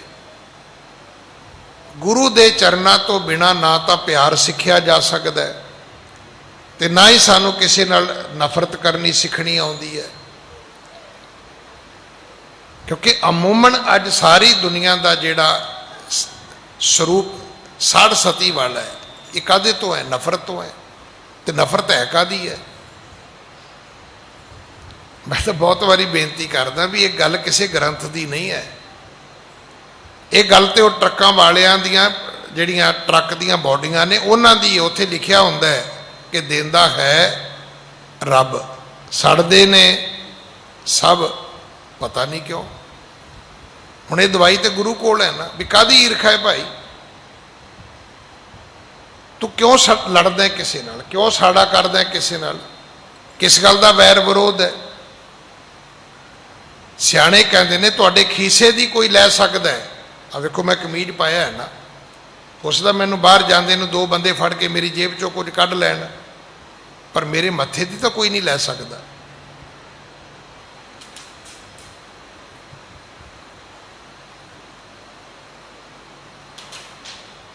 ਹੁਣ ਪਿੱਛੇ ਲੱਲਾ ਬਹਿਲੀਮਾ ਦੀ ਵਾਰ ਦੀ ਜਿਹੜੀ ਧੁਨੀ ਹੈ ਉਹਦੇ ਉੱਪਰ ਰਾਗ ਦੀ ਵਾਰ ਆਈ। ਹੁਣ ਉੱਥੇ ਸੁਣਾਇਆ ਗਿਆ। ਕਦੇ ਟੁੰਡਿਆ ਸਰਾਜੇ ਕੀ ਵਾਰ ਆਉਂਦੀ ਹੈ। ਇਹ ਪੁਰਾਣੇ ਲੋਕ ਹੋਏ ਨੇ, ਕਈ ਯੋਧੇ ਹੋਏ, ਸੂਰਬੀਰ ਹੋਏ, ਕਈ ਚੰਗੇ ਆਪਣੇ ਆਚਰਨ ਕਿਰਦਾਰ ਦੇ ਲੋਕ ਹੋਏ, ਔਰ ਉਹਨਾਂ ਦੇ ਵਿੱਚ ਐਸੀਆਂ ਵੀ ਕਥਾ ਤੁਹਾਨੂੰ ਮਿਲਣਗੀਆਂ ਕਿ ਕਿਸੇ ਰਾਜੇ ਨੇ ਕਿਸੇ ਕਾਰਨ ਆਪਣੇ ਪੁੱਤਰ ਨੂੰ ਘਰੋਂ ਕੱਢ ਦਿੱਤਾ। ਘਰੋਂ ਵੀ ਕੀ ਕੱਢਿਆ, ਉਹਦੀਆਂ ਲੱਤਾਂ ਬਾਹਾਂ ਵੀ ਵੱਢਣ ਤੱਕ ਚਲਾ ਗਿਆ। ਉੱਥੇ ਜਲਾਦਾਂ ਨੇ ਤਰਸ ਕੀਤਾ, ਕਿਸੇ ਦਾ ਹੱਥ ਵੱਢਤਾ, ਕਿਸੇ ਦਾ ਪੈਰ ਵੱਢਤਾ, ਬਾਕੀ ਛੱਡਤਾ। ਪਰ ਉਹ ਵਿਅਕਤੀ ਤੁਰਦਾ ਤੁਰਦਾ ਕਿਸੇ ਦੂਜੇ ਰਾਜ ਦੇ ਵਿੱਚ ਜਦੋਂ ਉਹਦੀ ਰਾਜਧਾਨੀ ਵਿੱਚ ਪਹੁੰਚਦਾ ਹੈ ਤਾਂ ਉੱਥੇ ਕੀ ਹੁੰਦਾ? ਉੱਥੋਂ ਦਾ ਰਾਜਾ ਮਰਿਆ ਹੁੰਦਾ ਰਾਤ ਦਾ। ਤੇ ਵਜ਼ੀਰਾਂ ਨੇ ਇੱਕ ਫੈਸਲਾ ਕੀਤਾ ਹੁੰਦਾ ਹੈ ਕਿ ਜਿਹੜਾ ਸਵੇਰੇ ਆ ਕੇ ਸਭ ਤੋਂ ਪਹਿਲਾਂ ਸਾਡੇ ਸ਼ਹਿਰ ਦਾ ਦਰਵਾਜ਼ਾ ਖੜਕਾਏਗਾ ਅਸੀਂ ਉਹਨੂੰ ਰਾਜਾ ਬਣਾ ਦਿਆਂਗੇ। ਹੁਣ ਕੀ ਕਹੀਏ ਕਿ ਜਿਹੜੇ ਰਾਜੇ ਨੇ ਘਰੋਂ ਲੱਤਾਂ ਬਾਹਾਂ ਵੱਢਣ ਲਈ ਘੱਲਿਆ, ਉਹਨੇ ਮਾੜਾ ਕੀਤਾ? ਨਹੀਂ, ਉਹਨੇ ਮਾੜਾ ਨਹੀਂ ਕੀਤਾ। ਜੇ ਉਹ ਨਾ ਕੱਢਦਾ ਤੇ ਰਾਜਾ ਬਣਦਾ ਹੀ ਨਹੀਂ ਸੀਗਾ। ਸਾਡੇ 'ਚ ਬੜੇ ਸਾਰੇ ਲੋਕ ਨੇ, ਸਾਡੇ ਵਿੱਚ ਬੜੇ ਸਾਰੇ ਲੋਕ ਨੇ ਜਿਨ੍ਹਾਂ ਨੂੰ ਇਸ ਗੱਲ ਦੀ ਸਮਝ ਨਹੀਂ ਆਉਂਦੀ। ਤੁਸੀਂ ਆਪਣੇ ਘਰ ਵਿੱਚ ਵੇਖਿਓ, ਕਈ ਤੁਹਾਡੇ ਭਰਾ ਸਕਸੈਸ ਹੋ ਗਏ ਇਸ ਕਰਕੇ ਕਿ ਉਹਨੂੰ ਰੋਜ਼ ਘਰੋਂ ਧੱਕੇ ਪੈਂਦੇ ਸੀ, ਉਹ ਜਾ ਉਜੜ ਜਾ ਮਰ ਜਾ। ਉਹ ਐਸਾ ਸਾੜ ਸਤੀ ਤੇ ਚੜਿਆ ਅਮਰੀਕਾ ਚਲਾ ਗਿਆ। ਹੁਣ ਉਹਦੇ ਮੂੰਹ ਵੱਲ ਵੇਂਦੇ ਫਿਰਦੇ ਨੇ ਵੀ ਕੋਈ ਜੈਕਟ ਹੀ ਘੱਲ ਦੇ, ਕੋਈ ਪੈਂਟ ਹੀ ਘੱਲ ਦੇ, ਆਪਣੀ ਕੋਈ ਪੁਰਾਣੇ ਸ਼ੂਜ਼ ਹੀ ਘੱਲ ਦੇ। ਹੁਣ ਉਹਦੇ ਮੂੰਹ ਵੱਲ ਵੇਖੀ ਜਾਂਦੇ ਨੇ। ਤੇ ਪੁੱਛੋ ਵੀ ਗਿਆ ਤੇ ਤੁਹਾਡੀ ਸਾੜ ਸਤੀ ਤੋਂ ਹੀ ਹੈ। ਕਈ ਵਾਰੀ ਜਦੋਂ ਅਸੀਂ ਕਿਸੇ ਨਾਲ ਈਰਖਾ ਕਰਦੇ ਹਾਂ ਨਾ, ਇਹਦੇ ਵਿੱਚ ਅਗਲੇ ਦਾ ਭਲਾ ਹੋ ਜਾਂਦਾ। ਤੇ ਆਪਣਾ ਧਿਆਨ ਰੱਖਣਾ ਕਿ ਜਿਸਕੇ ਅੰਤਰ ਤਾਤ ਪਰਾਈ ਹੋਵੇ ਤਿਸ ਦਾ ਕਦੇ ਨਾ ਹੋਵੀ ਭਲਾ। ਇਹ ਗੁਰਬਾਣੀ ਦਾ ਫੈਸਲਾ ਹੈ। ਐਵੇਂ ਜੇ ਲੋਕਾਂ ਨਾਲ ਈਰਖਾ ਕਰੋਗੇ ਤੇ ਮਤ ਸੋਚਣਾ ਤੁਹਾਡਾ ਭਲਾ ਹੋਏਗਾ, ਤੁਹਾਡਾ ਕਦੇ ਵੀ ਨਹੀਂ ਹੋ ਸਕਦਾ। ਭਲੇ ਵਾਸਤੇ ਜਿਹੜਾ ਬਜ਼ੁਰਗਾਂ ਦਾ ਪਾਠ ਹੋਈ ਠੀਕ ਹੈ, ਕਰ ਭਲਾ ਸੋ ਹੋ ਭਲਾ, ਅੰਤ ਭਲੇ ਕਾ ਭਲਾ। ਇਹਦਾ ਜਿਹੜਾ ਗੁਰੂ ਨੇ ਸਾਨੂੰ ਤਾਤ ਪਰਜ ਦਿੱਤਾ ਹੈ ਉਹ ਇਹ ਹੀ ਹੈ ਵੀ ਸਰਬੱਤ ਦਾ ਭਲਾ ਮੰਗਿਆ ਕਰੋ ਭਾਈ, ਤੁਹਾਡਾ ਵੀ ਹੋ ਜਾਏਗਾ। ਚਰਨ ਚੂਰਨ ਸ਼੍ਰੀ ਗੁਰ ਰਜ ਰਾਗ ਦਵੈਖ ਮਨ ਰੋਗ। ਇਹ ਦੋ ਮਨ ਦੇ ਰੋਗ ਨੇ। ਦਵਾਈ ਗੁਰੂ ਦੇ ਚਰਨਾਂ ਦੀ ਧੂੜੀ ਹੈ। ਹਾਂਜੀ। ਕਰ ਕੈ ਤਾਹੇ ਅਨਾਮੋਹ ਕਹੋ ਕਥਾ ਨਿਰਸੋਗ। ਗੁਰੂ ਦੇ ਚਰਨਾਂ ਦੀ ਧੂੜੀ ਲੈ ਕੇ ਹੁਣ ਮੈਂ ਅਗਲੀ ਕਥਾ ਲਿਖਦਾ, ਕਿਉਂਕਿ ਜੇ ਰਾਗ ਵਿੱਚ ਲਿਖਾਂਗਾ ਤਾਂ ਵੀ ਠੀਕ ਨਹੀਂ ਲਿਖਾਂਗਾ, ਨਫ਼ਰਤ ਵਿੱਚ ਲਿਖਾਂਗਾ ਤਾਂ ਵੀ ਠੀਕ ਨਹੀਂ ਲਿਖਾਂਗਾ। ਪਤਾ ਸਿੱਖਾਂ ਨੂੰ ਗਿਲਾ ਕੀ ਹੈ? ਇਹੋ ਹੀ ਹੈ। ਜਿੰਨਾ ਇਤਿਹਾਸ ਅਸੀਂ ਬਣਾਇਆ ਹੈ,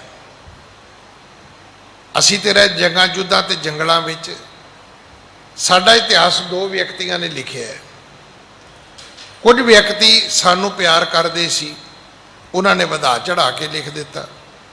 ਕੁਝ ਨਫ਼ਰਤ ਕਰਦੇ ਸੀ, ਉਹਨਾਂ ਨੇ ਬਿਲਕੁਲ ਹੀ ਘਟਾ ਕੇ ਲਿਖ ਦਿੱਤਾ। ਸੱਚ ਤਾਂ ਕਿਸੇ ਨੇ ਵੀ ਨਹੀਂ ਲਿਖਿਆ।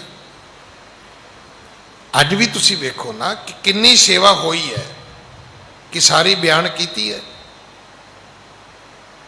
ਠੀਕ ਹੈ, ਅਸੀਂ ਸਾਨੂੰ WhatsApp ਮਿਲ ਗਿਆ, ਸਾਨੂੰ ਸੋਸ਼ਲ ਮੀਡੀਆ ਮਿਲ ਗਿਆ, ਸਾਨੂੰ 2-4 NDTV ਵਰਗੇ ਚੈਨਲ ਮਿਲ ਗਏ, ਰਜਤ ਸ਼ਰਮੇ ਵਰਗੇ ਬੰਦੇ ਮਿਲ ਗਏ, ਉਹਨਾਂ ਨੇ ਸਾਨੂੰ ਪ੍ਰਮੋਟ ਕੀਤਾ। ਪਰ ਦੁਨੀਆ ਦੇ ਵਿੱਚ ਕਿੰਨੇ ਚੈਨਲ ਨੇ ਕਿ ਸਾਰਿਆਂ ਨੇ ਕਵਰੇਜ ਕੀਤੀ? ਨਹੀਂ, ਕਿਉਂਕਿ ਅਸੀਂ 2% ਹਾਂ। ਉਹਨਾਂ ਨੇ ਸਾਡਾ ਨਾਂ ਵੀ ਮੂੰਹ ਘੁੱਟ ਕੇ ਲਿਆ। ਜਦੋਂ ਤੁਸੀਂ ਕੁਝ ਲਿਖਣ ਲੱਗੋਗੇ, ਜੇ ਤੁਸੀਂ ਰਾਗ ਵਿੱਚ ਲਿਖੋਗੇ ਤੇ ਗਲਤ ਲਿਖੋਗੇ, ਦਵੈਖ ਵਿੱਚ ਲਿਖੋਗੇ ਤਾਂ ਵੀ ਗਲਤ ਲਿਖੋਗੇ। ਅੱਜ ਦੀ ਜਿਹੜੀ ਪੱਤਰਕਾਰੀ ਹੈ ਉਹਦਾ ਦੋਸ਼ ਕੀ ਹੈ? ਉਹ ਕਹਿੰਦੇ ਵੀ ਇੱਕ ਤਾਂ ਗੋਦੀ ਪੱਤਰਕਾਰੀ ਹੈ, ਕਿ ਇਹ ਕਹਿੰਦੇ ਵੀ ਇਹ ਗੋਦੀ ਵਿੱਚ ਬੈਠੇ ਹੋਏ ਨੇ। ਅਗਲਿਆਂ ਨੇ ਗੋਦ ਹੀ ਲੈ ਲਏ ਨੇ, TV ਗੋਦ ਲੈ ਲੈ, ਪੱਤਰਕਾਰ ਜਰਨਲਿਸਟ ਗੋਦ ਲੈ ਲੈ। ਉਹ ਜਿਵੇਂ ਆਪਾਂ ਨਹੀਂ ਨਿਆਣਾ ਗੋਦ ਲੈ ਲਈਦਾ ਤੇ ਫਿਰ ਉਹ ਮੈਨੂੰ ਹੀ ਮੰਮੀ ਕਹੇਗਾ, ਹੋਰ ਕਿਹਨੂੰ ਕਹਿਣਾ ਉਹਨੇ।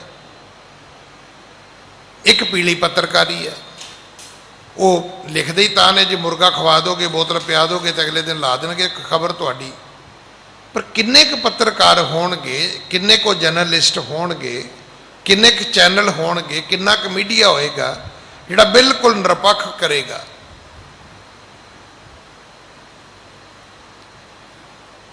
ਜਿਹੜਾ ਤੁਹਾਨੂੰ ਮਾੜਿਆਂ ਨੂੰ ਮਾੜਾ ਵੀ ਕਹੇਗਾ। ਅਸਲ ਗੱਲ ਉਦੋਂ ਬਣਦੀ ਹੈ। ਮਾਂ ਤੇ ਪਿਓ 'ਚ ਕੀ ਫਰਕ ਹੈ ਪਤਾ ਤੁਹਾਨੂੰ? ਮਾਂ ਦਾ ਇੱਕੋ ਹੀ ਕਸੂਰ ਹੁੰਦਾ ਹੈ। ਇਹ ਨਹੀਂ ਕਿ ਮਾਂ ਬੱਚੇ ਨੂੰ ਪਿਆਰ ਨਹੀਂ ਕਰਦੀ, ਕਰਦੀ ਹੈ, ਪਰ ਮਾਂ ਦਾ ਔਗਣ ਕੀ ਹੈ ਕਿ ਉਹ ਬੱਚੇ ਦੀਆਂ ਬੁਰਾਈਆਂ ਤੇ ਵੀ ਪਰਦਾ ਪਾਈ ਜਾਂਦੀ ਹੈ, ਤੇ ਨਤੀਜਾ ਕੀ ਨਿਕਲਦਾ? ਬੱਚਾ ਵਿਗੜ ਜਾਂਦਾ ਹੈ।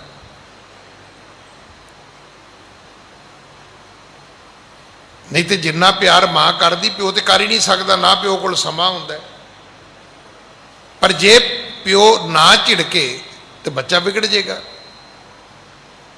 ਜੇ ਉਹਦੀ ਪਾਲਣਾ ਪੋਸ਼ਣਾ ਮਾਂ ਦੀ ਮਮਤਾ ਨੇ ਕੀਤੀ ਤੇ ਵੀ ਧਿਆਨ ਰੱਖਣਾ, ਉਹਦੇ ਸੱਜਣ ਸਵਰਨ ਦੇ ਵਿੱਚ ਪਿਓ ਦੇ ਡੰਡੇ ਦਾ ਬੜਾ ਹੱਥ ਹੈ। ਐਵੇਂ ਥੋੜਾ ਆਪਾਂ ਕਹਿੰਦੇ ਸੀ ਵੀ ਪਿਓ ਦੀਆਂ ਗਾਲਾਂ ਤੇ ਘਿਓ ਦੀਆਂ ਨਾਲਾਂ। ਅੱਜ ਬੜੇ ਲਾਇਕ ਜਿਹੜੇ ਬੱਚੇ ਨੂੰ ਕਹਿੰਦੇ ਨੇ, ਕਹਿੰਦੇ ਭਾਈ ਸਾਡੇ ਬਾਪੂ ਦਾ ਛਿੱਤਰ ਤਕੜਾ ਸੀ, ਨਹੀਂ ਤੇ ਵਿਗੜ ਤੇ ਮੈਂ ਵੀ ਜਾਂਦਾ।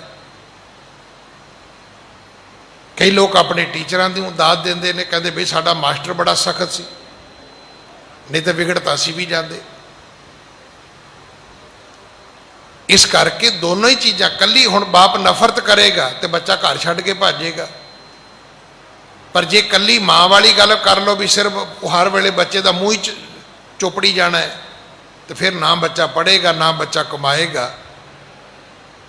ਅੱਤ ਦਾ ਨਕੰਮਾ ਬੱਚਾ ਤੁਹਾਡਾ ਵੱਡਾ ਹੋਏਗਾ। ਇਸ ਕਰਕੇ ਜੋ ਵੀ ਤੁਸੀਂ ਕਰਨਾ ਹੈ ਉਹਦੇ ਵਿੱਚ ਦੋਨਾਂ ਚੀਜ਼ਾਂ ਦੀ ਗੱਲ ਸਮਝ ਵਿੱਚ ਰੱਖਣੀ ਹੈ।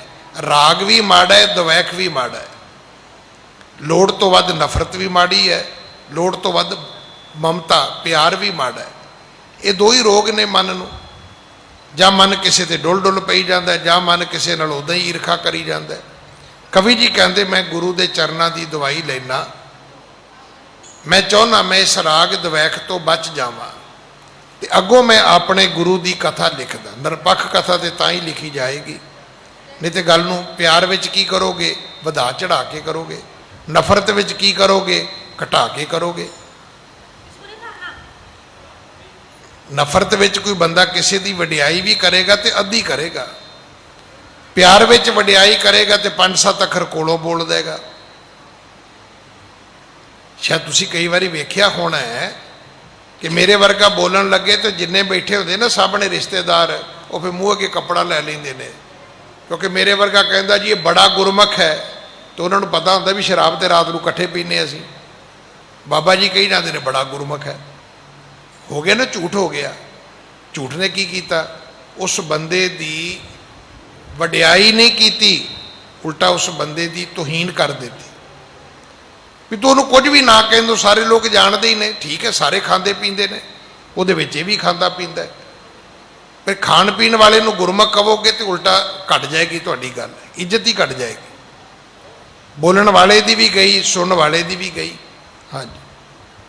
ਹਸਨ ਅਚਵ ਕਰ ਮ੍ਰਿਦਲ ਸੁਭਾਉ, ਬੈਸੇ ਨਿਕਟ ਬਿਰਾਜਤ ਰਾਉ। ਲੰਗਰ ਭੋਜਨ ਗੁਰੂ ਨਾਨਕ ਸਾਹਿਬ ਨੇ ਛਕ ਲਿਆ।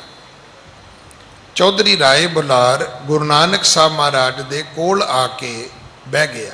ਹਾਂਜੀ। ਤਬ ਤ੍ਰਿਪਤਾ ਬਿਰਹਾ ਤੁਰ ਆਈ, ਸਤ ਰਾਖਣ ਕੋ ਮਨ ਲਲਚਾਈ। ਇਤਨੇ ਨੂੰ ਮਾਤਾ ਤ੍ਰਿਪਤਾ ਆ ਗਈ। ਗੁਰੂ ਨਾਨਕ ਸਾਹਿਬ ਦੇ ਜਨਨੀ ਮਾਤਾ ਤ੍ਰਿਪਤਾ ਜੀ ਆ ਗਏ। ਉਹਨਾਂ ਦੇ ਅੰਦਰ ਬਿਰਹਾ ਹੈ, ਵਿਛੋੜੇ ਦਾ ਦੁੱਖ ਹੈ। ਹੁਣ ਉਹ ਆਏ ਕਿਉਂ ਨੇ?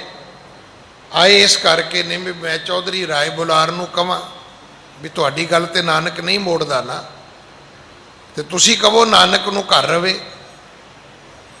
ਮਾਂ ਦੀ ਮਮਤਾ ਜਿਹੜੀ ਹੈ ਉਹ ਹਮੇਸ਼ਾ ਇੱਕੋ ਹੀ ਹੈ ਕਿ ਪੁੱਤਰ ਮੇਰੇ ਕੋਲ ਰਹਿਣਾ ਚਾਹੀਦਾ, ਤੇ ਪਿਓ ਦੀ ਇੱਕੋ ਹੀ ਗੱਲ ਹੈ ਵੀ ਘਰੋਂ ਬਾਹਰ ਨਿਕਲੇਗਾ ਉੱਠੇਗਾ ਕਿ ਮਾਂ ਦੀ ਗੋਦੀ ਜੀ ਸਿਰ ਸੁੱਟ ਕੇ ਪਿਆ ਰਵੇਂਗਾ। ਪਿਓ ਨੂੰ ਆਬਜੈਕਸ਼ਨ ਹੀ ਇਹ ਹੁੰਦਾ ਵੀ ਉੱਠ ਬਈ ਕੰਮ ਕਰ, ਤੇ ਮਾਂ ਨੂੰ ਇਹ ਹੁੰਦਾ ਵੀ ਲੈ ਤੁਹਾਨੂੰ ਤਾਂ ਜੀ ਬਸ ਮੇਰਾ ਕਾਕਾ ਨਾ ਭਾਉਂਦਾ ਹੀ ਨਹੀਂ, ਚੰਗਾ ਹੀ ਨਹੀਂ ਲੱਗਦਾ, ਇਹ ਜਦੋਂ ਮੇਰੇ ਕੋਲ ਬਹਿੰਦਾ ਉਦੋਂ ਹੀ ਤੁਸੀਂ ਰੌਲਾ ਪਾਉਣਾ ਸ਼ੁਰੂ ਕਰ ਦਿੰਦੇ ਹੋ। ਮਾਂ ਚਾਹੁੰਦੀ ਹੈ ਪੁੱਤਰ ਕੋਲ ਰਵੇ, ਪਿਤਾ ਚਾਹੁੰਦਾ ਹੈ ਕਿ ਨਹੀਂ ਕਮਾਊ ਹੋਵੇ, ਖੱਟਣ ਵਾਸਤੇ ਜਾਏ, ਦੁਨੀਆ ਦੇ ਵਿੱਚ ਜਾ ਕੇ ਮਿਹਨਤ ਮਸ਼ੱਕਤ ਕਰੇ। ਹਾਂਜੀ। ਕੁੰਡ ਕਰੇ ਮੁਖ ਬੈਨ ਸਮੀਪਾ, ਬੋਲੇ ਬਚਨ ਸੰਗ ਅਵਨੀਪਾ। ਪਰਦੇ ਦਾ ਰਿਵਾਜ ਸੀ, ਥੋੜਾ ਜਿਹਾ ਪਰਦਾ ਕੀਤਾ ਹੋਇਆ ਮਾਂ ਤ੍ਰਿਪਤਾ ਨੇ, ਤੇ ਚੌਧਰੀ ਰਾਏ ਬੁਲਾਰ ਸਾਹਿਬ ਨੂੰ ਫਰਿਆਦ ਕੀਤੀ ਹੈ, ਚੌਧਰੀ ਸਾਹਿਬ ਮੇਰੀ ਫਰਿਆਦ ਸੁਣੋ। ਹਾਂਜੀ। ਬੰਦ ਹਾਥ ਦਵੈ ਦੀਨ ਪਵੰਤੀ, ਸੁਣੋ ਰਾਏ ਜੀ ਮੋਰ ਬੇਨੰਤੀ। ਚੌਧਰੀ ਜੀ ਮੈਂ ਤੁਹਾਨੂੰ ਦੋ ਹੱਥ ਜੋੜ ਕੇ ਬੇਨਤੀ ਕਰਦੀ ਹਾਂ। ਹਾਂਜੀ।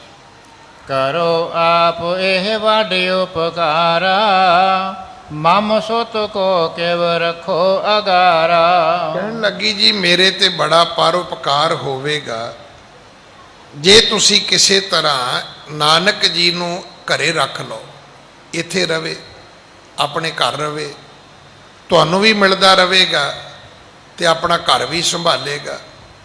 ਇਹ ਬੜਾ ਪਰਉਪਕਾਰ ਹੋਵੇਗਾ, ਤੁਸੀਂ ਮੇਰੀ ਬੇਨਤੀ ਮੰਨ ਲਓ, ਸੁਣੋ। ਹਾਂਜੀ।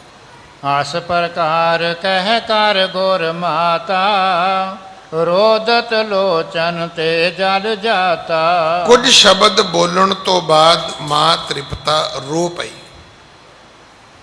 ਮਾਂ ਦੀ ਮਮਤਾ ਦੇ ਵਿੱਚ ਭਿੱਜੀ ਮਾਂ ਜਿਹੜੀ ਹੈ ਉਹ ਬੇਨਤੀਆਂ ਵੀ ਕਰਦੀ ਹੈ, ਅੱਖਾਂ ਤੋਂ ਅੰਸੂ ਵੀ ਵਗਾਉਂਦੀ ਹੈ। ਹਾਂਜੀ। ਸੁਣਤ ਰਾਏ ਕੋ ਘਰ ਭਰ ਆਵਾ, ਤਰ ਤੀਰਜ ਪੁਨ ਬਚਨ ਅਲਾਵਾ। ਹੁਣ ਮਾਂ ਦੀ ਮਮਤਾ, ਮਾਂ ਦਾ ਬਿਰਹਾ, ਮਾਂ ਦਾ ਵੈਰਾਗ ਵੇਖ ਕੇ ਕਵੀ ਜੀ ਕਹਿੰਦੇ ਚੌਧਰੀ ਰਾਏ ਬੁਲਾਰ ਦਾ ਵੀ ਮਨ ਭਰ ਆਇਆ।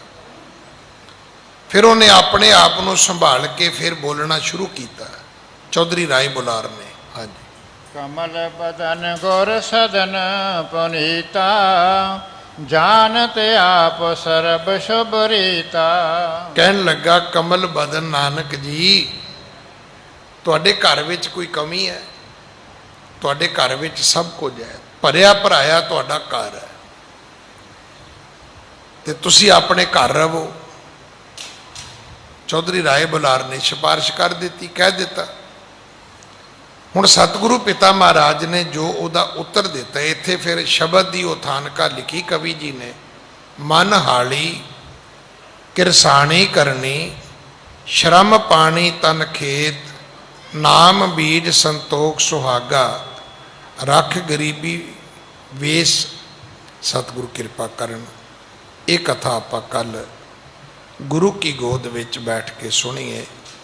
ਅੱਜ ਸਮਾਂ ਸਮਾਪਤ ਹੈ। ਭੁੱਲਾਂ ਬਖਸ਼ੋ ਜੀ, ਫਤਿਹ ਬੁਲਾਓ। ਵਾਹਿਗੁਰੂ ਜੀ ਕਾ ਖਾਲਸਾ ਵਾਹਿਗੁਰੂ ਜੀ ਕੀ ਫਤਿਹ।